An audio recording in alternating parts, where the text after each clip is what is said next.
ಕೈ ಜೋಡಿಸಿ ಈ ದೇಶವನ್ನ ರೇಬಿಸ್ ಮುಕ್ತ ನಾಡನ್ನಾಗಿ ಮಾಡಲಿಕ್ಕೆ ಶ್ರಮಿಸಬೇಕಂತ ಹೇಳ್ಕೊಂತ ನನಗೆ ಈ ಪ್ರಾಸ್ತಾವಿಕ ಭಾಷಣ ಮಾಡಲಿಕ್ಕೆ ಜೈ ಹಿಂದ್ ಜೈ ಕರ್ನಾಟಕ. ಮೂಲಕ ಭಾರತಕ್ಕಾಗಿ ನಡೆಸಿಕೊಂಡು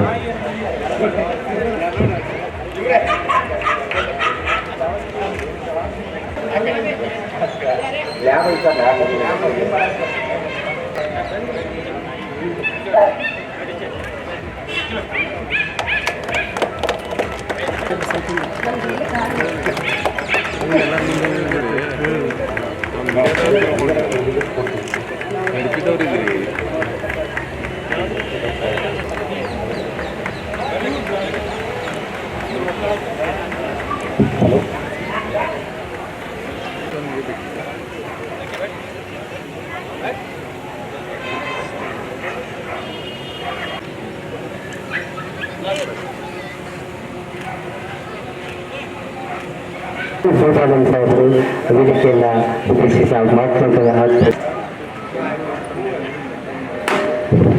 ವಿಜಯಪುರ ಜಿಲ್ಲಾಡಳಿತ ಈ ಒಂದು ಅವಕಾಶವನ್ನು ನಮಗೆ ಮಾತ್ರ ಇಲ್ಲ, ಸಾಗುಬೋರ್ಡ್ ಮಾತ್ರ ಇಲ್ಲ, ಸಾರ್ವಜನಿಕರನ್ನು ಯೂಸ್ ಮಾಡಿಕೊಳ್ಳಬೇಕಾಗುತ್ತೆ. ಅದೇ ರೀತಿ ಡಾಗ್ ಬ್ರೀಡರ್ಸ್ ಯಾರಿದ್ದಾರೆ ಅದು ರಿಜಿಸ್ಟರ್ ಮಾಡಿಕೊಳ್ಳುವುದು ಕೂಡ ತುಂಬಾ ಅಗತ್ಯವಿರೋದು. ಲೈಸೆನ್ಸ್ ತಗೊಳ್ಳಬೇಕಾಗಿರೋದು ಅವಶ್ಯಕತೆ ಇದೆ. ಅದೆಲ್ಲ ಇಲ್ಲದೆ ಲೈಕ್ ಡೈರೆಕ್ಟ್ ಆಗಿ ವಿತೌಟ್ ಎನಿ ಲೈಸೆನ್ಸ್ ಫೀಡಿಂಗ್ ಎಲ್ಲ ಮಾಡಬೇಕಾದ್ರೆ ಅದು ತಮ್ಮ ಕೋರಿಕೊಳ್ಳುವುದು. ಏನು ಪ್ರೊಸೀಜರ್ ಪ್ರಕಾರ ಡಿಪಾರ್ಟ್ಮೆಂಟ್ ವತಿಯಿಂದ ಲೈಸೆನ್ಸ್ ತಗೊಂಡು ತಾವು ಮಾಡಿಕೊಳ್ಬೇಕಂತ ಹೇಳ್ತೀವಿ.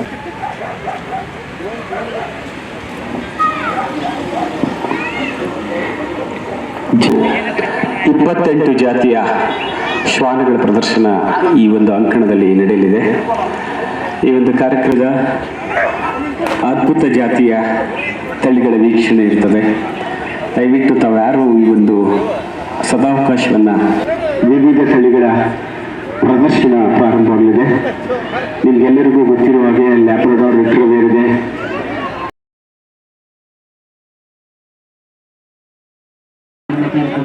ದಯವಿಟ್ಟು ಆ ಸ್ಪರ್ಧೆ ಕೊನೆಯ ಹಂತದ ಸ್ಪರ್ಧೆಯಲ್ಲಿ ಭಾಗವಹಿಸುವುದಕ್ಕಾಗಿ ಮನವಿ ಮಾಡಿಕೊಟ್ಟಿದ್ದೇವೆ. ಇನ್ನೊಮ್ಮೆ ಕೊನೆಯ ರೀತಿಯಲ್ಲಿ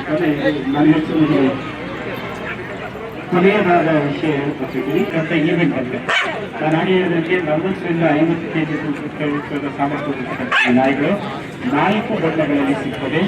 ಇನ್ನೇನು ಸ್ಪರ್ಧೆಯ ಕೊನೆಯ ಹಂತಕ್ಕೆ ಬರ್ತಾ ಇದ್ದಾರೆ.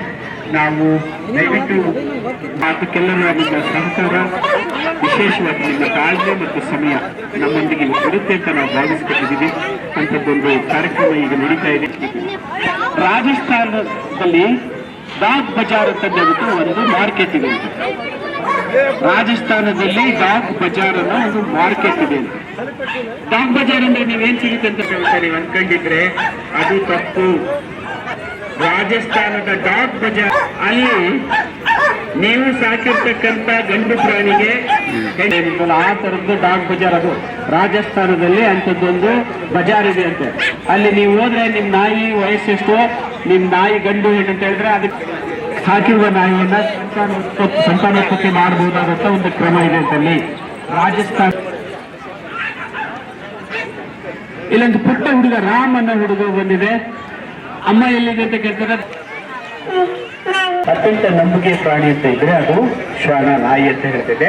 ನನಗೊಂದು ಪುರಾಣದಲ್ಲಿ ಒಂದು ಉಲ್ಲೇಖ ಹೇಳ್ತೀನಿ.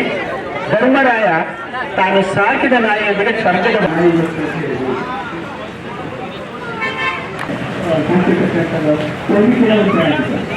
ಆದ್ರೆ ಈವೆಂಟ್ ನಡ್ಕೊತಾರೆ. ಆ ಈವೆಂಟ್ ಸರಿಯಾಗಿಂದ ಅಪ್ಡೇಟ್ ಹೇಳ್ತೀವಿ. ಸ್ಪರ್ಧೆಯಲ್ಲಿ ಭಾಗವಹಿಸುವುದೇ ಬಿಜಾಪುರ್ನಾಗ ಒಂದೇ ಐತಿ ನೋಡ್ತೀನಿ.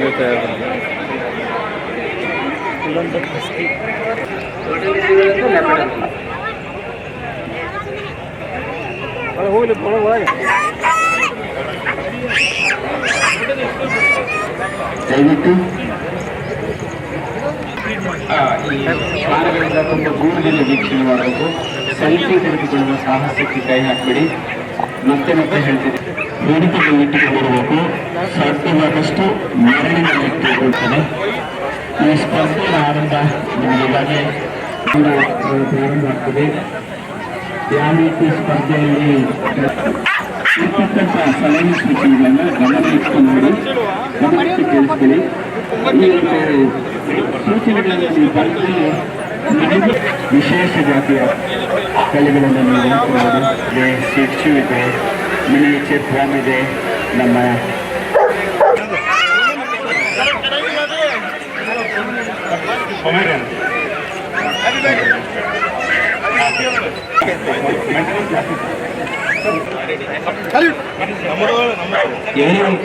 once in 7 days we have to do the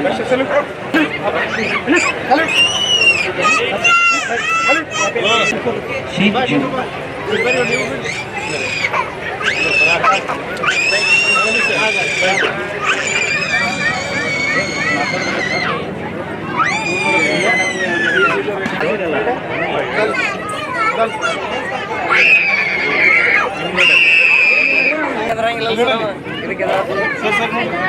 ಅಲ್ಲ ಅದು ಡಾಗ್ ಶೋ ಐತಿ ಕುರಿ ತಂದಾರ ಅಂತ ಕೇಳಕತ್ತಾರ.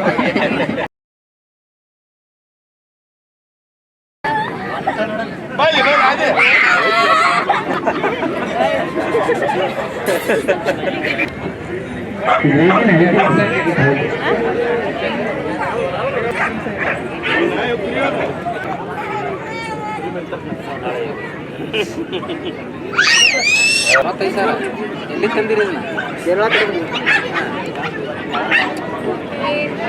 ಕಡಿಮೆ ಆಗೈತ್ರ ಪ್ರೀತಿ ಐಟ್ ಆಗಲ್ಲ ರೀ ಇಲ್ರಿ ಇಷ್ಟೇ ಗಂಡ ಐತ್ರಿ ಮತ್ತೆ ಇದ್ರ ಜೊತೆಗೆ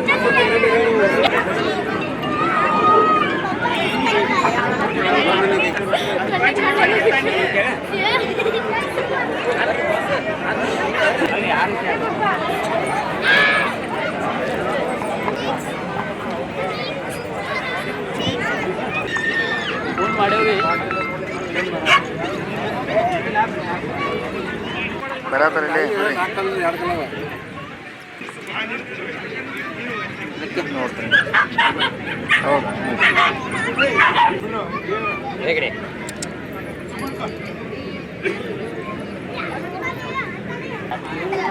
ಪಮೋರಿಯನ್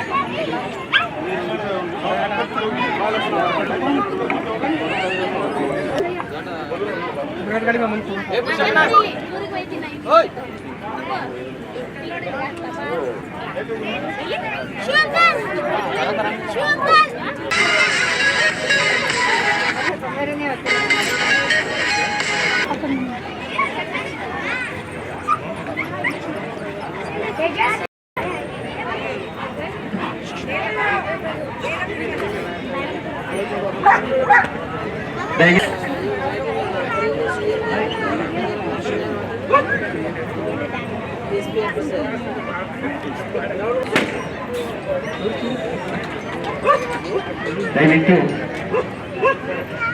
ಜೊತೆಗೆ ಇರುವ ಅಣ್ಣನನ್ನು ನಂಬಲಿಕ್ಕಾಗಲ್ಲ. ಇಲ್ಲಿರುವ ನಾಯಿಯನ್ನ ಯಾವುದೇ ಕಾರಣಕ್ಕೂ ನಂಬಿದಷ್ಟು ಪ್ರಾಣಿಯಲ್ಲ ಅಂತ ದೂರ ತಳ್ಳಕ್ಕೆ ಸಾಧ್ಯವೇ ಇಲ್ಲ.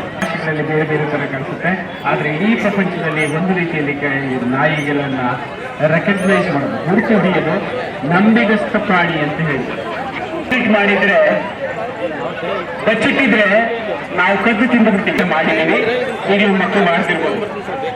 ಆದ್ರೆ ಈ ನಾಯಿ ಹಾಕಿ ಬಿಸ್ಕೆಟ್ ಹಾಕಿ ನೋ ಅಂತಂದು ಹೇಳಿದ್ರೆ ನಾಯಿ ಸಾಯ್ತಾ ಇದ್ರೆ ಆ ಬಿಸ್ಕೆಟ್ ತಿನ್ನಲ್ಲ.